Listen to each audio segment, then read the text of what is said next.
Hey, it's me. Just wanted to make a quick video showing you some of my favorite setups and just what an average class would look like for me. I get a lot of comments asking for the setups that I have in my videos. One thing that I try to do with my videos that I want to use a vast variety of different weapons. The reason why I don't show a lot of setups, I don't do it out of like pure laziness. A lot of the fun that comes in Modern Warfare for me personally is just experimenting with different setups and weapons. I feel like YouTube, TikTok, Instagram is very oversaturated with creators going best class setups or new meta setups. Now, for me, it kind of just ruins the whole point of what Gunsmith is actually supposed to do. And I get it, competitively speaking, there's always going to be a top setup for that sort of style of play, but the whole point of the Gunsmith is for you to just experiment with new things, try something out for yourself, and find out what works for you. And the big reason why I don't show a lot of my setups is because that's kind of what I want to encourage. But I do see a lot of comments asking for my setups, so I'm just going to go through some of my favorite ones that I like to use personally. Leave a like on the video if you enjoyed this style of video, and if you're new around here, subscribe. I post mostly Call of Duty and Battlefield content as much as I can, and if you're into that kind of thing, this channel's for you, man. When it comes to my style of play, mostly use either SMGs or ARs. Those are usually my go-to weapons to use. And I'm just going to show you like a multitude of different setups that I like to use for my favorite guns in this game. Okay, so first we have the Kilo 141. Very all-around solid AR. Relatively good at everything, but doesn't really excel at anything. It's a very good middle ground AR. This is one of my favorite setups to use if I'm playing just normal respawn. This setup right here gives you quick handling, gives you decent recoil control with the Commando foregrip. I like this GI mini reflex. It allows you to kind of just snap on the targets easier. And really all that you're sacrificing is a little mobility, and that's it. This is just my general all-purpose use of the Kilo 141. And then obviously if you're playing either like Warzone or Ground War or a map that has like, longer engagements, Prowler barrel and a monolithic suppressor just to greatly increase the damage range. And then using the VLK for long range just because of just how good the VLK is for long range engagements. Kilo really specializes in those long range engagements just because of how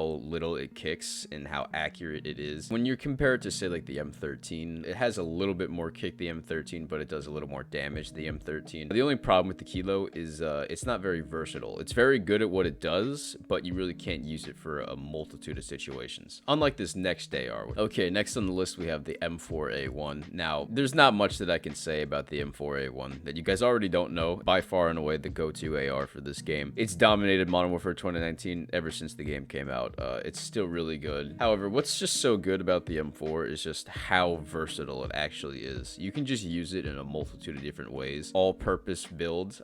This is something that I like to use. So you got the no stock for faster movement speed, tac laser to help out with the sprint out time, 50 round mag, and the Corvus custom marksman barrel gives you decent recoil control and doesn't really hinder the movement speed all that much, especially when you pair it with the no stock. And then the Commando foregrip really stabilizes all the recoil. The M4 is more bouncy recoil, so the Commando foregrip's really good on this gun. I feel like there's just not that noticeable of a difference when it comes to using the Corvus over the Grenadier, especially if like you're playing like me when you're trying to get a little aggressive and you're going to be having a lot more close range engagements. So if the map you're playing on requires more long range engagements, or if I'm just playing Ground War, this is probably a setup you would see. You could also switch out the tac laser for a rubberized grip tape. I like to use the rubberized grip for Warzone, especially if I'm going to use the M4, because I just don't want to give away my position with the tac laser. However, if I'm playing just like normal respawn, this is probably the ideal build that I'll be using. So like I said, the M4 is very versatile and you could do a lot of different things with it. And one of my favorite setups to use for the M4 is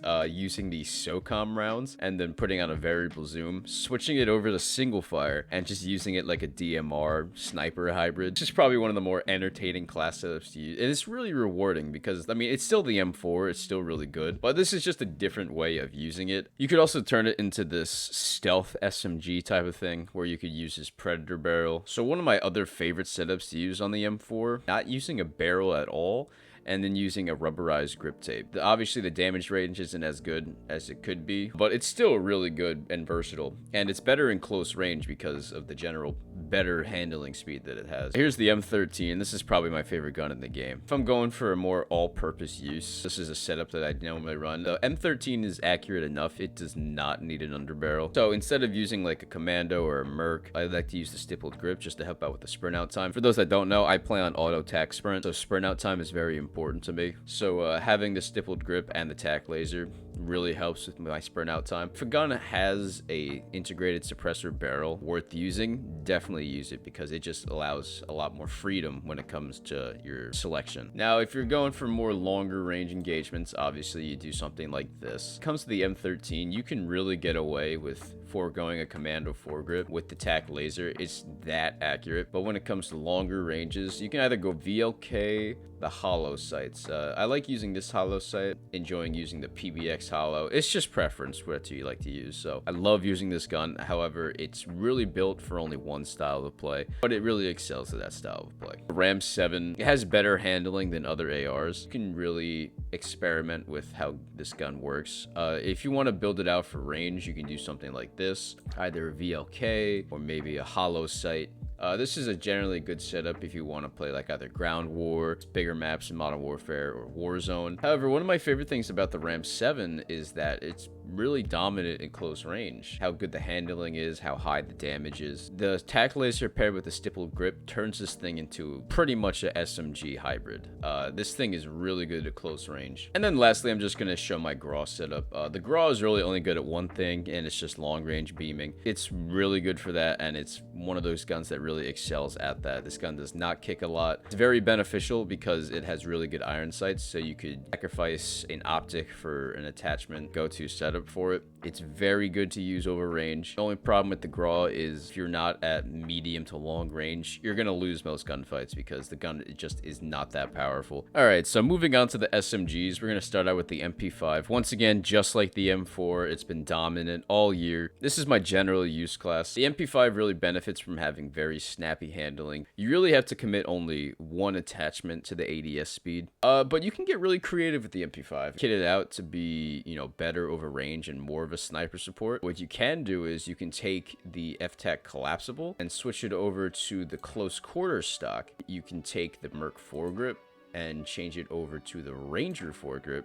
for more recoil control. I don't know about you guys, but this setup right here is stupidly accurate. This gun does have less sprint out time, so normally I would take off sleight of hand and probably go with stippled grip. You could use a setup like this if you want to do some more of like sniper support, shoot from longer ranges, because the MP5 already has AR-like qualities. It really does beam from longer ranges. So if you kitted out something like this, you're going to be getting into a lot more long-range engagements, and you're going to see yourself winning them just because of how good the MP5 is. Next, we have the P90. The P90 is really unique in this game because it doesn't have a traditional underbarrel, so you really don't need it, so you can get creative with some of the other attachments. This Forge Tac Retribution barrel just increases this gun's recoil control like crazy, and it just feels really nice, and it really increases the damage range, especially when you pair it with the monolithic suppressor. The one thing about the P90 is that it has really good sprint out times. This fly strap attachment is really fucking good. It doesn't give you any ADS bonus, but what it does give you is a sprint to fire and an aim walking movement speed. You could either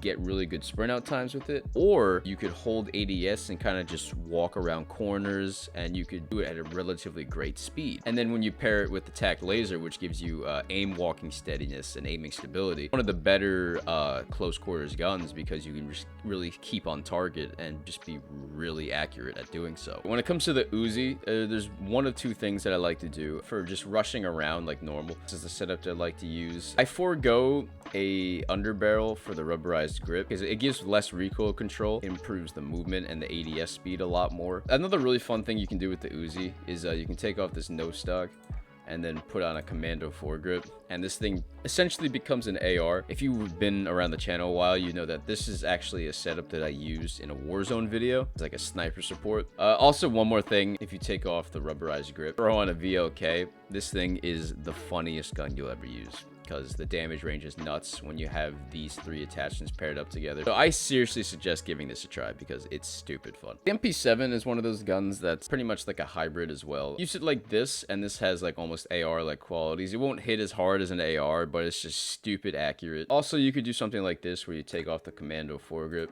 and then go no stock. The MP7 is very easy to control, so you really don't need an under barrel, and especially when you pair it with this FSS Recon, which gives you recoil control anyway. And then this thing becomes probably like the best hip firing gun in like Call of Duty history. It's just so tight, and it's just insanely accurate from the hip. Next we have the Striker 45, which I think is by far and away the most underrated gun in this game. It's not your traditional SMG. It's just like the ultimate AR SMG hybrid. This thing has insane damage range, especially when you pair it with these two attachments right here. The recoil control with this commando foregrip and this barrel is nuts. The handling speed is really good. You don't really need a tac laser. I actually prefer to use this survivalist stock because A, it makes it look wicked, and 2, the ADS speed is really good regardless. It's just so good in this game's multiplayer, and if you use it to its strengths, you're gonna notice how good this gun actually is. And last but certainly not least, we have the ISO. Once again, a very underrated gun in this game. There's 2 setups that I like to use for the ISO. If I want to get a little more aggressive in close range, I use this setup right here using the collapsible to get improvement to movement speed. The other setup for the ISO that I like to use, instead of using this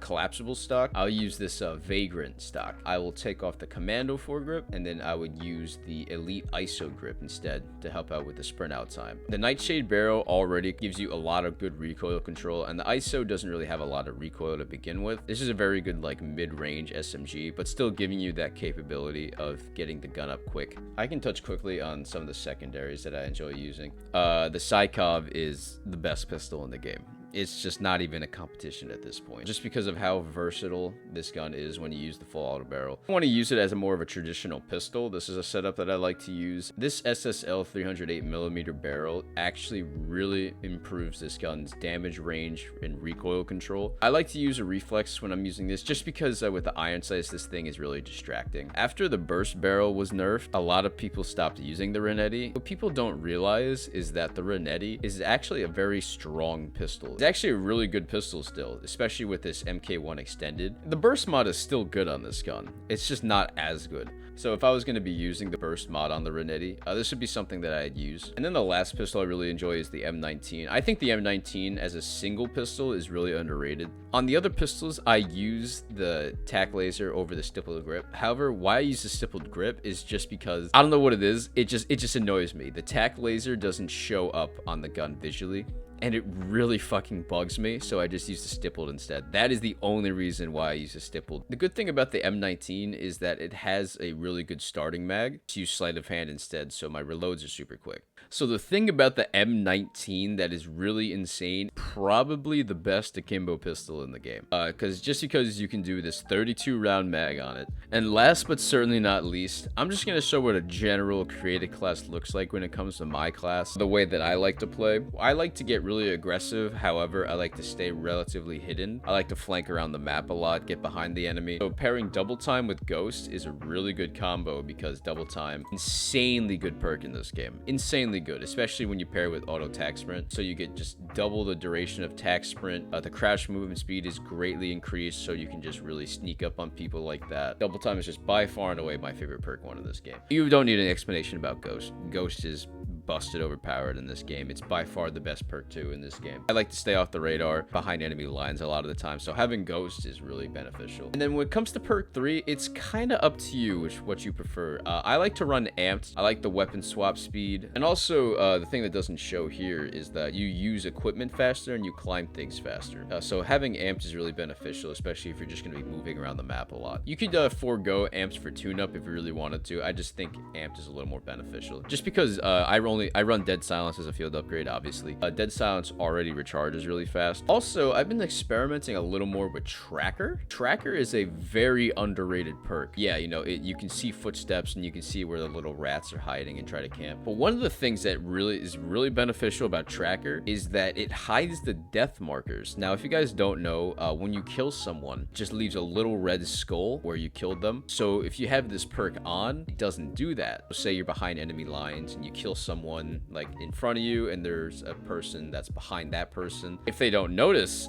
they won't see your red skull, so they'll have almost no idea that you actually killed that person. So tracker is deceptively good. When it comes to specialists, I kind of just try to get a variety of different things that help out later on during my kill streaks. I like to get tune-up first because I want to get dead silence faster. Restock, once again, is almost as busted as Ghost because you just get their equipment back every 25 seconds, and it's really beneficial to pair it with stims because you get stims in 15 seconds. And then I like to finish off with Scavenger. You don't get a lot of extra mags in Modern Warfare. It's not like other Call of Duties where you start out with like 90 extra reserve bullets, so Scavenger's useless. In this game, Scavenger's actually somewhat beneficial. By the time you reach like 6, 7, 8 kills, you're going to be running out of ammo, so having Scavenger later on in the Specialist streak is actually really beneficial. And also, Specialist in this game is almost as overpowered as it was in Modern Warfare 3, just because it gives you all the perks in the game, and then most of the weapon perks in the game as well. So it's really nice feeling, and the fact that I don't see more people using Specialists is just really sad. And yeah, that's essentially it. Pretty much a lot of the setups I like using. So I hope you enjoyed this type of video. I enjoyed just going through, just talking about which I like to use. So anyway, yeah, leave a like on the video if you enjoyed, and if you're new around here, subscribe. And yeah, that's pretty much it. Take care. See ya.